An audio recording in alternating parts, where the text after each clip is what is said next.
In this video, I will show you how you can add a number on WhatsApp from a different country.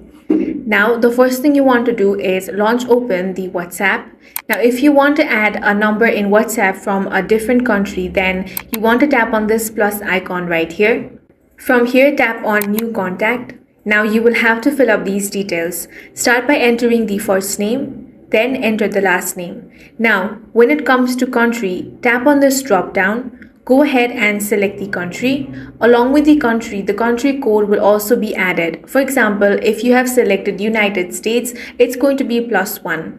Once the country code has been set, now go ahead and enter the phone number.